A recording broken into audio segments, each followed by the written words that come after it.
On the night I turned 18, my mom canceled my birthday party because my older brother threw a tantrum. Not postponed, not scaled back, straight up canceled. That was the night I stopped being the strong one, packed a bag, and walked out of my family's house for good. I didn't slam doors. I didn't scream. I didn't have to, because the karma that came after I left did more damage than I ever could have. My name is Nora, I'm 18, and this is the story of how my parents lost their daughter, their free babysitter, their emotional punching bag, and eventually even their business because they could never admit their golden boy was the problem.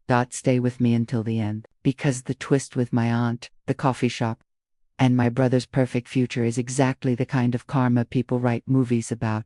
The night my birthday stopped being I spent the week before my birthday hyping myself up. You're turning 18. This is it.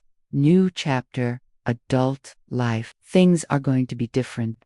I decorated our tiny backyard with cheap fairy lights I bought with my own money. I hung a banner that said Happy 18th, Nora, crooked over the fence.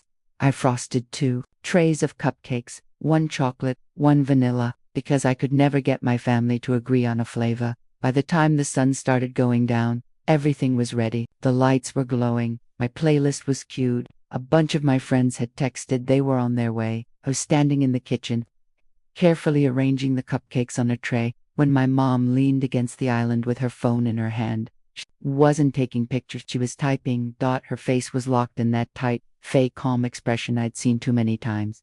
I asked, "What are you doing?" She didn't look up. "Messaging people." My stomach dipped. "Messaging who?"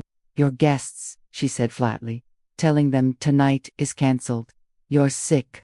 The spatula slipped out of my hand and hit the floor with a dull smash. What? That morning, everything had flipped. My brother Ethan, 22, permanently stressed, an unofficial king of the house, had stormed back in from his big road trip. He and his friends had been planning it for weeks. Long drive, loud music, a concert he would not shut up about. His personality for the last month had basically been that concert. The car broke down a couple hours out. They got towed. The whole thing fell apart. He came through the front door like a bomb had gone off. Slammed it so hard the picture frames rattled. I was at the dining table making little DIY centerpieces, and he didn't even look at them. He just jabbed a finger toward the backyard and said, loud enough for my mom to hear from the other room, "If I can't have fun, then neither can she." He didn't say my name. He never had to. In our house, she was always me. I watched my mom freeze mid-step like someone hit pause on a remote. Her face went flat. Her eyes flicked between Ethan's storm cloud and my dangling fairy lights. By the time I understood what was happening, she had already gone silent and disappeared with her phone now. Hours later, she was calmly tapping out apology messages over my birthday cupcakes. I forced my voice to stay level. "Why are you telling people I'm sick?" "Nora, honey," she said with this tired sigh, finally looking up like I was the problem. "Your brother had a horrible day. His car broke down. The trip fell apart. He had to deal with the tow truck and all that stress after working so hard at the shop. He's exhausted. They can't have a loud party right now. It's not fair to him." I stared at her. "That's why you canceled my 18th birthday?" I asked. "Because Ethan had a bad day." "You're being dramatic," she said. "You'll have plenty of other birthdays. He only has this week to bounce back before he has to go back to work. You need to think about the family." In our house, think about the family had always meant to think about Ethan. Movie nights where I sat on the floor or the broken chair because Ethan's back hurts. Road trips where we listened to his playlists, and if I suggested a song, it became a 10-minute roast of my trash taste while my parents laughed. Last year, when he needed a new laptop for work, they bought him a brand new one and handed me his slow, glitchy old one. It's still perfectly fine for what you do," my mom had said. "You don't need anything fancy, you're strong. You can make it work." Strong, independent, tough. Those words sound like compliments until you realize they're just code for, "We don't have to consider your feelings." Standing there, with frosting on my hands, listening to my mom explain why my brother's ruined concert mattered more than my 18th birthday, something finally snapped. I didn't yell. I didn't throw the tray. I didn't beg. I just quietly walked to my room, grabbed a duffel bag, and started packing. I'd made it about halfway through filling my backpack, jeans, hoodies, my old camera shoved in on top when my mom's voice cut through the house. "Noah, come down now." Oh, that tone wasn't a request. It was, though, "We've already decided and your job is to agree." tone. I came down the stairs and stopped dead. All three of them were waiting in the kitchen like it was an intervention. My mom Karen, arms crossed, jaw tight. My dad Mike leaning against the counter, trying to look neutral. Ethan slouched at the table, phone in hand, smug and sulking at the same time. My cupcakes were still lined up on the counter behind them. The fairy lights glowed in the empty backyard through the glass door like a joke. My mom starts she said in that syrupy voice that meant poison was coming. We need to talk about your behavior. My behavior. She launched into this monologue about Ethan's terrible, stressful day. The broken car, the tow truck, the costs, the pressure at the coffee shop. How exhausted he was, how fragile. My dad nodded along, like a background singer when she paused to breathe. I cut in. I have one question, I said, my voice shaking but clear. Is that why you canceled my birthday without even asking me? My mom blew out a dramatic sigh.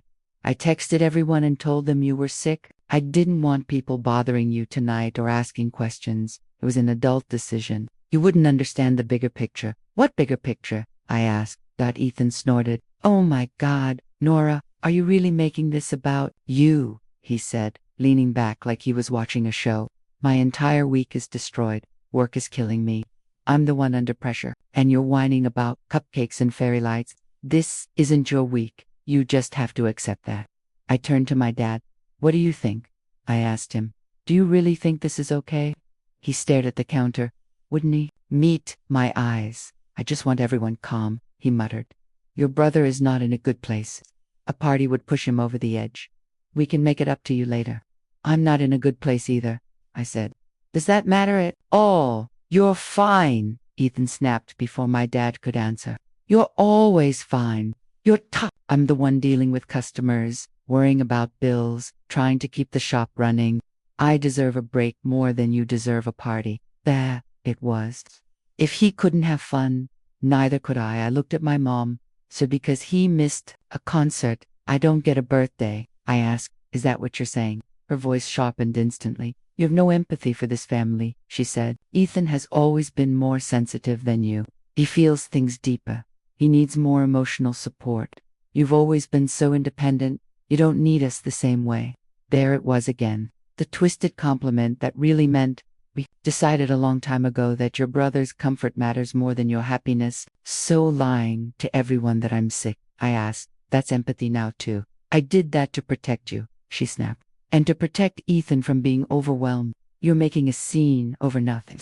Ever! Voices climbed. Ethan told me I was the one making the family toxic. That if I would just let things go, everything would be fine. I told them I was done orbiting around one person's moods while everyone pretended that was normal. My mom started yelling. My dad kept saying, enough, enough, without actually stepping in. And right in the center of that chaos, the doorbell rang. Once, twice, 3 times. Nobody moved. Finally, my dad pushed off the counter and shuffled to the door, clearly hoping for a package or a neighbor he could hide behind. He opened it. Lisa, he blurted. What are you doing here? The aunt who finally saw everything, my aunt, Lisa, my mom's older sister, stood on the porch with a suitcase by her side. From where she was, she had the perfect angle. She could see the Happy 18th, Nora, banner, half hanging in the hall. The faint glow of fairy lights in the deserted backyard. The untouched cupcakes on the counter. Me, standing there, red-faced and shaking. Ethan slumped at the table, radiating misery like a space heater. She rolled her suitcase inside slowly, eyes moving over everything. She didn't smile. My mom rushed forward, switching on her fake bright voice. Lisa, we didn't know you were coming, she chirped. Lisa raised one eyebrow. I texted you yesterday, she said. And this morning? No answer. So I thought I'd surprise my niece for her 18th birthday. She turned and looked directly at me. Happy birthday. Nora, she said. Ori, it was supposed to be. I opened my mouth, but my mom cut me off so fast you would have thought I was about to confess to murder. She's sick, my mom announced. We had to cancel everything. Fever chillsy, it's been awful. We didn't want to drag you up from Portland for nothing. Lisa looked me up and down. Jeans, t-shirt, no blanket, no tissues, no medicine, no thermometer in sight. Sick, she repeated slowly. Right? My dad stepped in, babbling about a really tough week and Ethan's failed trip. He sounded like he was pulling excuses out of a hat. Lisa held up her hand. "I didn't ask you," she said without even looking at him. Then she turned to me. "Nora," she said, "what actually happened?" No one in my immediate family ever asked me that. For a second, my brain froze. Then something inside decided this was it.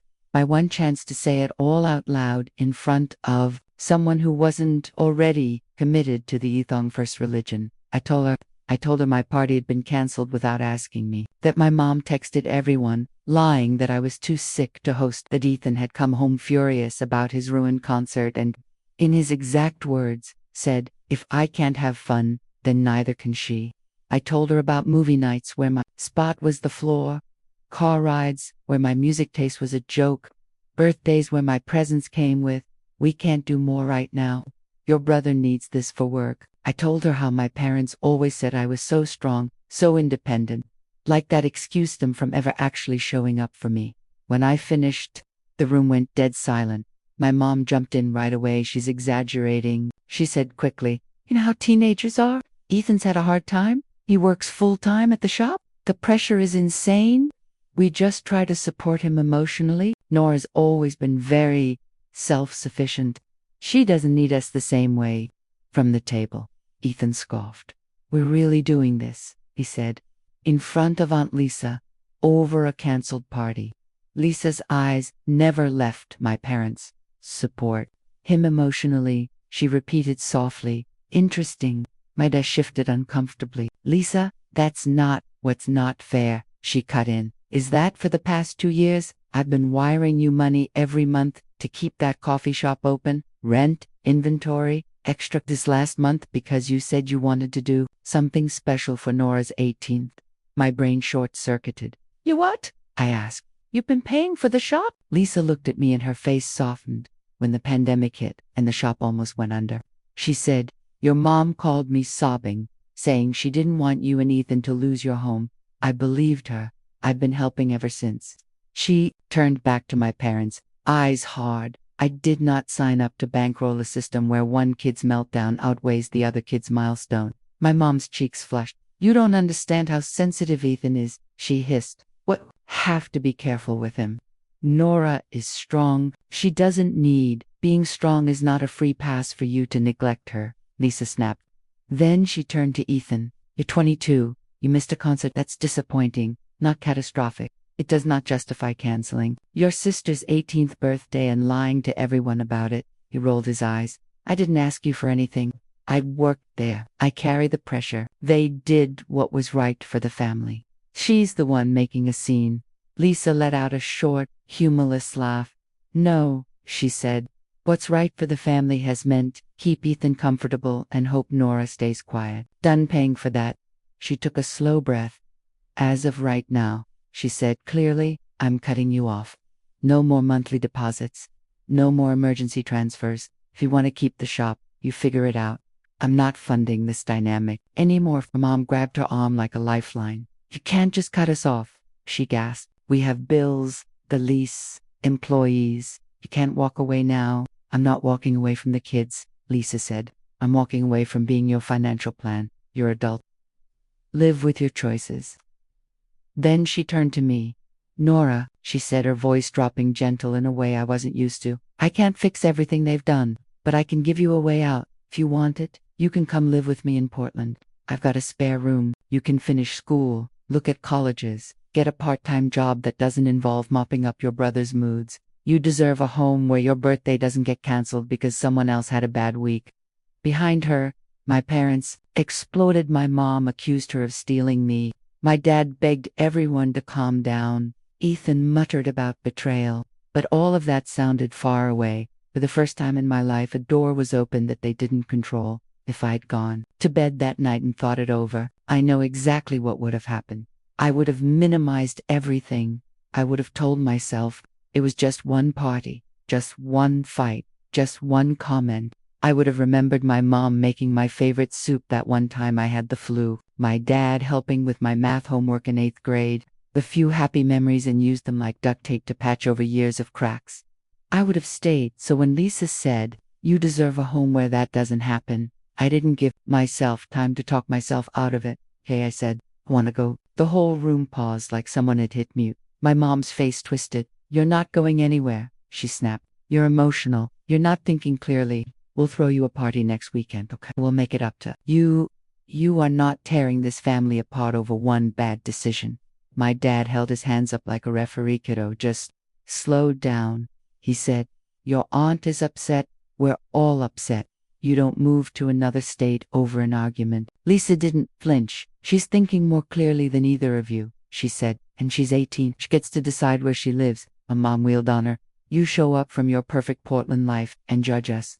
And now you're dangling money and freedom like a bribe, she spat. You've always loved playing the hero. If I wanted to play hero, I'd have brought a cake and refused to let you cancel her birthday. Lisa shot back. Then she looked at me. Go pack what you need. Clothes, school, stuff, anything important. We'll figure the rest out later. You don't have to stand here and perform for anyone first. I went upstairs. My party outfit was still laid out on the bed. The balloons in the corner had started to sag. The string lights around my mirror cast everything in this weird, golden, almost pretty sadness, one by one. I grabbed pieces of my life and stuffed them into bags. Jeans, t-shirts, hoodie, few photos I actually liked, my notebooks, my old camera, a couple of books. Every item I packed felt like I was quietly saying, this is mine. I'm allowed to take it. You don't get to decide. Downstairs, the arguing never stopped. My mom accusing Lisa of turning me against my family, my dad pleading for more time, Ethan muttering about drama and attention. Not once did any of them call up the stairs. Nora, what do you want? When I came back down with my bags, my mom's eyes were shiny with tears. I couldn't tell if she was crying about me or about the money she'd just lost. If you walk out that door with her, she said, voice trembling, don't expect us to be waiting when you decide to crawl back. We're not going to chase you while you run around playing the victim. A few months earlier, that would have ripped me apart. Now, it just sounded like another rule. I was done obeying. Okay, I said quietly. Then don't expect me to keep pretending this is normal. My dad didn't move toward me. No hug. No, I'm sorry. Just this hollow, shell-shocked look. Ethan stared at his phone. Unbelievable, he muttered. All this over a party. Lisa put her hand gently on my back and steered me toward the door. It closed behind us with a soft click that sounded a lot like a line being drawn. The drive to Portland didn't feel real. Seattle blurred by, then highway, then miles of trees. I'd left that house with 2 bags and a throbbing ache in my chest that wasn't quite grief and wasn't quite relief. For the first hour, I kept waiting for my phone to ring with some emergency or threat or guilt bomb. Nothing. At some point, Lisa glanced over. You know this isn't your fault, right? She said. No. Dramatic pause. No, but just a flat statement. I stared out the window. Everyone at that house says it is. I said, everyone at that house is wrong, she replied calmly. They've been wrong for a long time. Her place in Hillsdale was small and warm. Real plants, not dusty fake ones. Walls covered in photos and framed prints. Shelves of books and cameras. A spare bedroom painted a soft gray with a bed already made. It's yours, as long as you need it, she said, standing in the doorway. We can change anything you don't like. The point is, you feeling safe. Safe. I couldn't remember the last time that had been a priority for anyone. That first night, we made burgers on the stove and ate them on the couch, watching whatever I wanted on Hulu. No one rolled their eyes at my choice. No one checked whether Ethan would approve. It was so normal, it felt radical. Over the next week, my life slowly rotated away from reacting to my brother and toward something I hadn't had before. Planning for myself. Lisa sat with me at the dining table, laptop open, and pulled up community college options, state schools, scholarships, retail jobs, bookstores, photography gigs, she said, clicking tabs. Things that don't involve your dad's coffee shop or your brother's schedule. Every time I said, I don't think I'm good enough for that, she'd tilt her head and ask, who told you that? You or them? Hearing my parents' voices and my own self-doubt was jarring. My phone didn't stay silent forever at first. The messages from my mom looked like apologies. I'm sorry you felt hurt. I'm sorry things got so heated. I'm sorry the timing was bad. They always came with a but. But Ethan was in such a fragile state. But you have to understand how much we sacrifice. But you know we love you equally. My dad's text was shorter. Hope you're settling in. House feels weird without you. Miss you, kiddo. Nice words. Zero mention of canceling my party. Zero mention of the lie about me being sick. Zero ownership. For a while, I answered politely. Short responses. I'm okay, school stuff is good. Portland is nice. Then the tone shifted. My mom started complaining about money. How could Lisa do this to us? You know how hard your father has worked. She cut us off because of one little misunderstanding. Everything is so tight now. The shop is hanging by a thread. The stress is unbearable. And then maybe if you just talk to her, explain that we were overwhelmed that night, she might reconsider. Helping us, she listens to you. You're reasonable. There it was. They weren't trying to rebuild a relationship with me. They were trying to use me as a tool to fix their relationship with their wallet. I put my phone down and told Lisa, they don't miss me. I said, they miss what I can do for them and what I could get them from you. Lisa didn't argue. Your mom called me crying when she thought they'd lose the house, she said quietly. She described Ethan as the future and you as the strong one in that story. Ethan was always the main character. I was the understudy who'd never actually get to be on stage. The next time my mom video called me, she walked me dramatically around the house, the empty backyard, the kitchen. The dark coffee shop closed for the night. Her tours ended with, if you just talk to your aunt, maybe she'll help us again. We are drowning.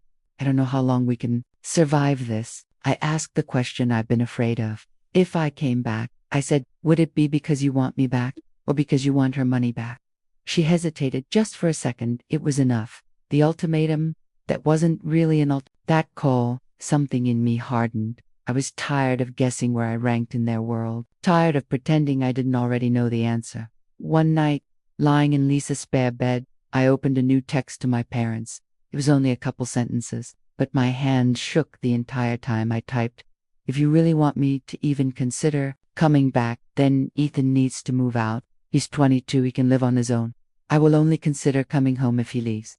Reading it back, it sounded savage, but I wasn't truly negotiating. I knew they would never do it. I was testing them. I wanted them to say out loud, in clear language, what their actions had already said in 100 quieter ways. If it's him or you, we will always pick him. I hit send before I could chicken.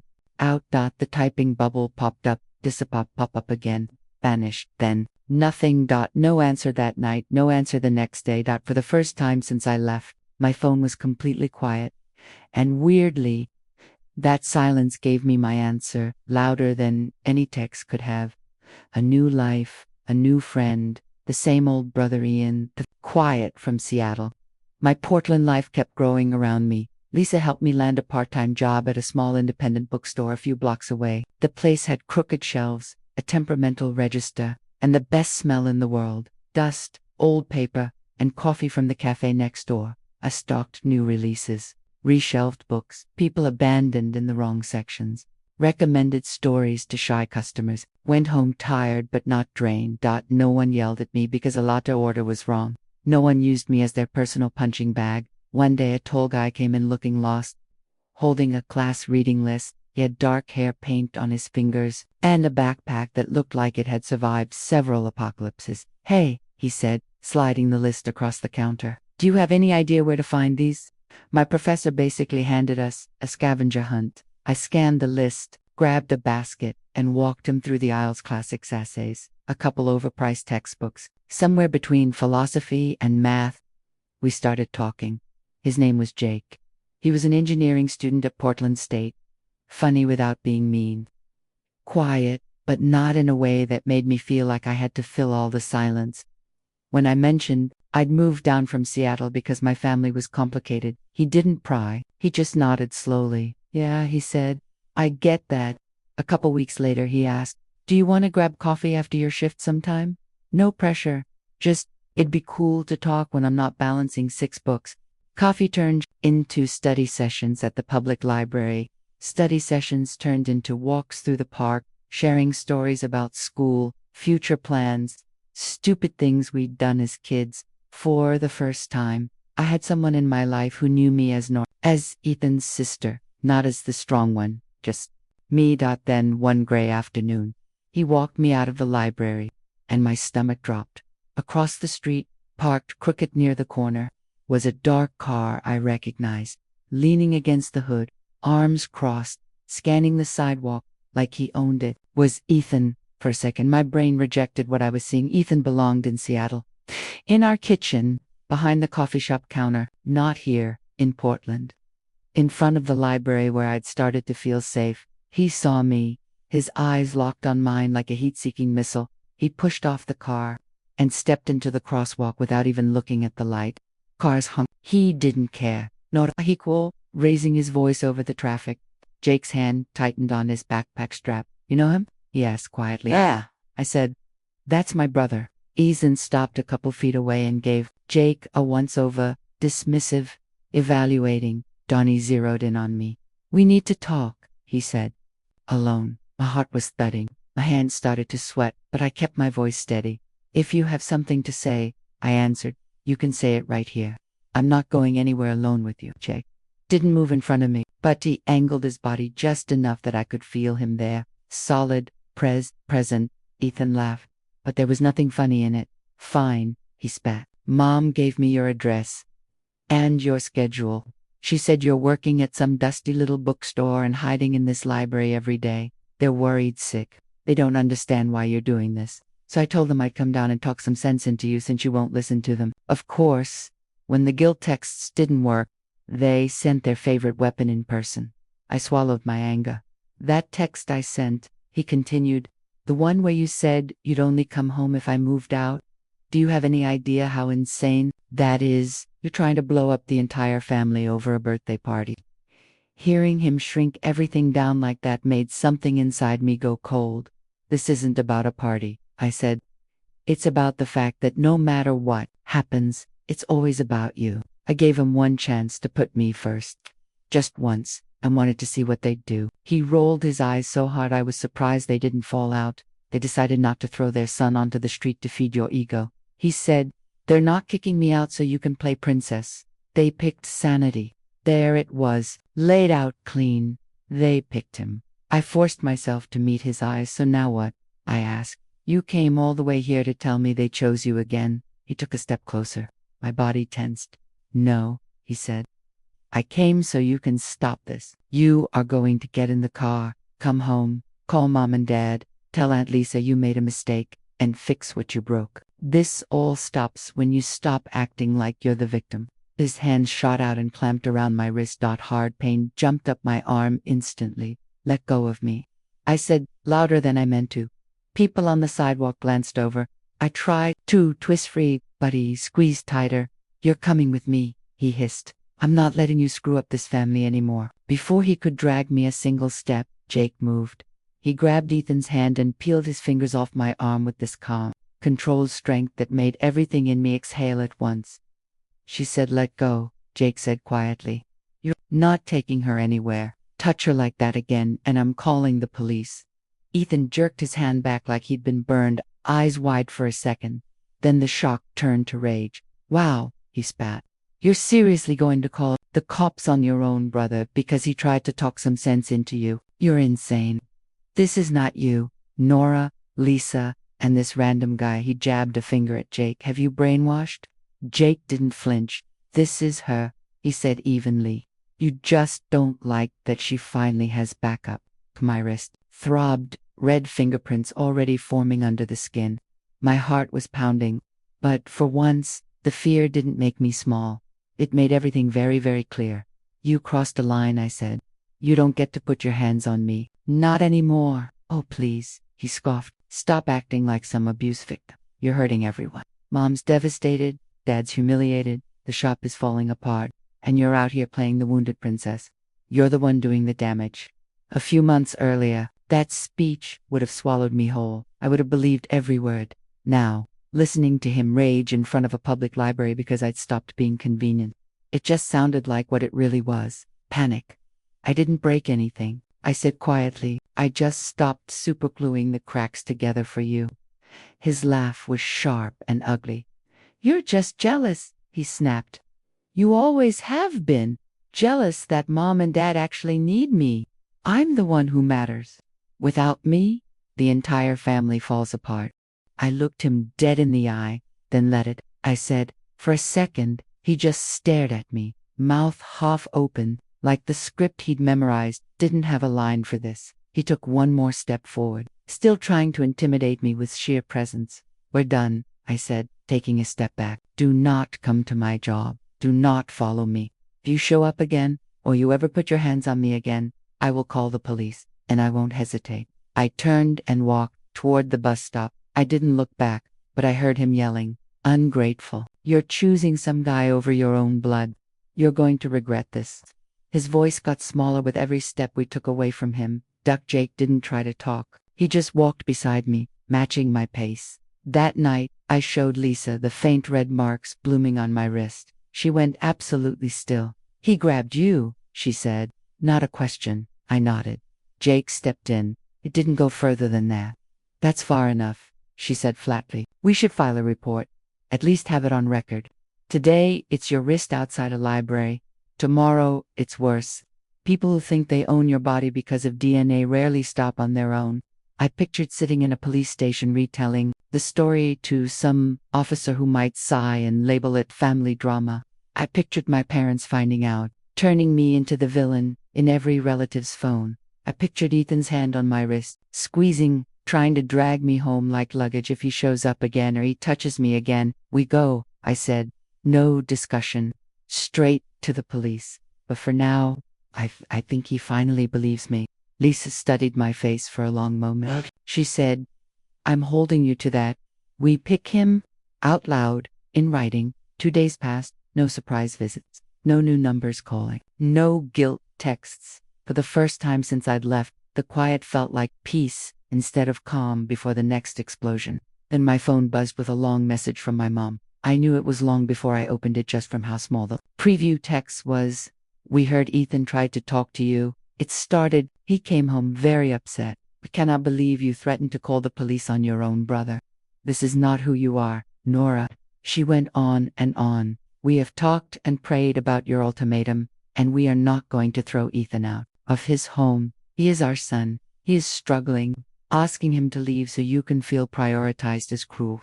We will not do it." My chest squeezed, but I kept reading. "The truth is, it has become clear that you only want to come back if it is on your terms and to punish us.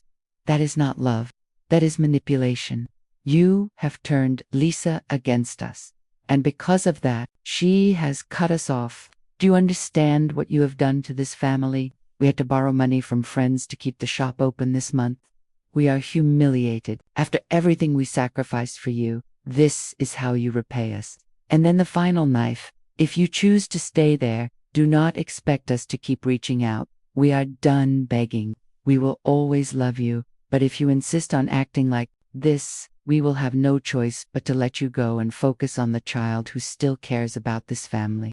I read that last sentence 3 times. Focus on the child who still cares about this family. There it was, in black and white, not hinted at, not implied, not hidden behind your strong. Just, if it's him or you, we're choosing him. Again, I waited for the panic, the guilt, the desperate urge to call and fix it. It didn't come. Instead, there was this deep, strange quiet in my chest, like something heavy had finally dropped into place where it always belonged. I typed 3 words back: "Thank you, goodbye." Then I blocked my mom, blocked my dad, blocked Ethan, blocked the family group chat, blocked every number and thread that led back to that house.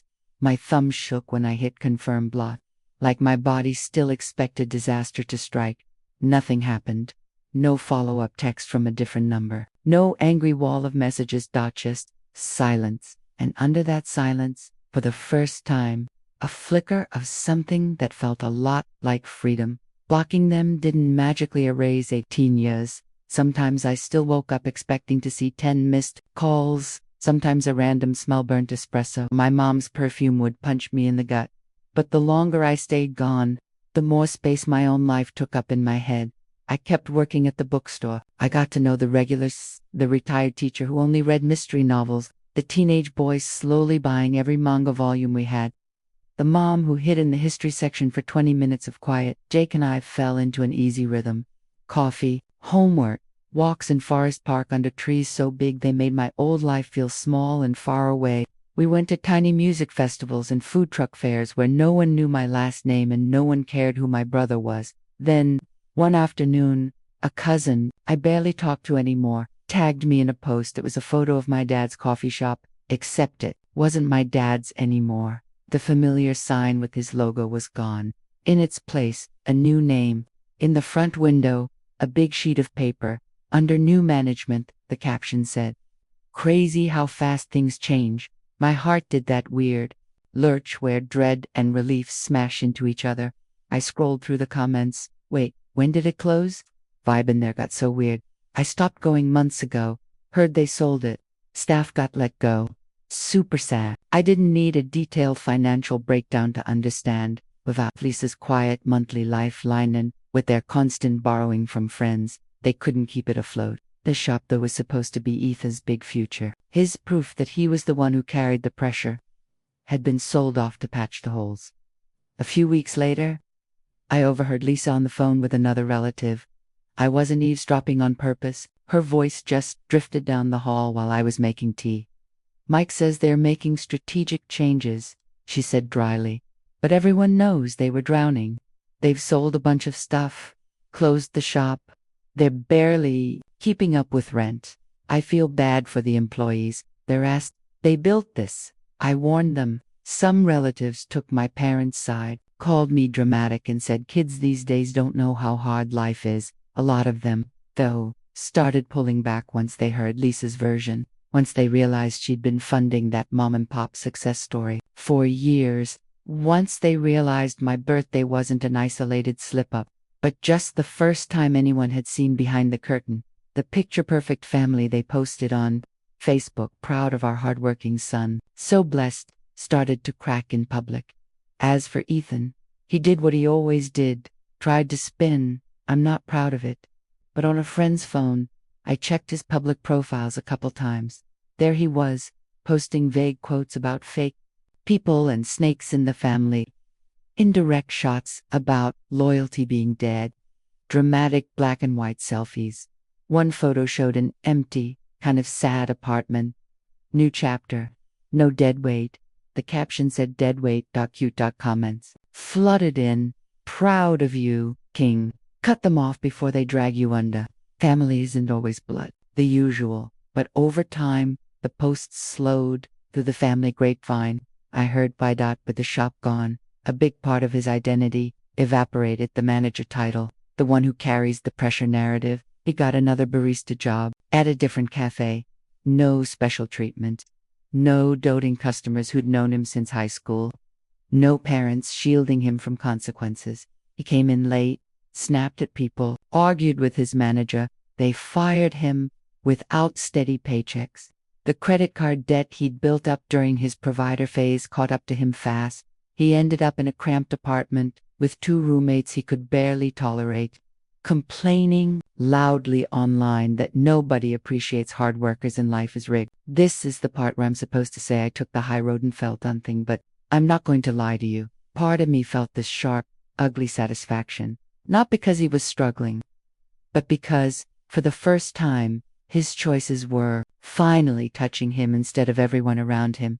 Another part of me felt sad, not for the guy who grabbed my wrist and tried to drag me back like property, but for the version of him that might have existed if my parents hadn't appointed him king of the house and taught him that everyone else existed to support his throne. A different kind of birthday. My life kept moving. I applied to Portland State, wrote scholarship essays at Lisa's dining table, sent transcripts, waited and chewed my nails and pretended I wasn't anxious. One rainy afternoon, an email popped up. "Congratulations, I got in with a scholarship." Lisa came home with takeout and a cheap bottle of sparkling cider. We clinked glasses over the kitchen counter. "I'm proud of you," she said. "Not just for this, but for doing the work to build a life that's actually yours." On my 19th birthday, she and a few friends from the bookstore decorated the backyard with dollar store streamers and paper lanterns. Someone brought cupcakes that looked a little lopsided and tasted perfect. No one canceled, no one lied and said I was sick. Nobody stormed in furious that the world wasn't revolving around them and expected us all to rearrange the night on the spot. We sat in the glow of cheap lights, laughing, talking, eating messy frosting. When it came time to blow out the candles, it hit me. I wasn't bracing for something bad. I wasn't scanning everyone's faces, waiting for Ethan to sigh, or my mom to frown, or my dad to quietly suggest we tone it down for your brother. The night was mine. Simple, imperfect, real, and enough. Sometimes late at night, my brain still rewinds to that original evening, the half-hung banner, the cupcakes, Ethan's sentence, "If I can't have fun, then neither can she." My mom tapping out lies about me being sick. My dad staring at the counter while my birthday disappeared. I catch myself wondering, if they had chosen differently that night, would I have stayed? If they had told Ethan, "We're sorry your trip fell apart, but tonight is about your sister." If they had admitted they were wrong, apologized without turning it back on me, actually made it about my milestone, for once, would there have been a path where I didn't have to leave to be seen? I'll never know. What I do know is this: love. That only exists as long as you're quiet is not love. The family that only functions as long as one person swallows all the hurt is not healthy. It's just a slow, pretty version of destruction when parents label one child sensitive and the other strong. What they often really mean is, here's the one we'll protect at all costs, and here's the one we'll throw into every fire and call it resilient. I spent years thinking choosing myself would make me the villain, that walking away meant I had given up on my family, that setting boundaries was the same as breaking something that was working. But standing on the outside, watching their perfect setup crumble without me constantly patching it, I finally understood. I didn't break our family. I just stopped hiding the fractures they refused to fix. The moral of this story is not cut your family off the first time they mess up. Families screw up. People say the wrong thing. We all hurt the people we love sometimes. The real question is, what do they do when you say, "This hurt me"? Do they listen, apologize without conditions, actually change anything? Or do they double down, call you dramatic, blame you for the mess they made, and then ask you to clean it up?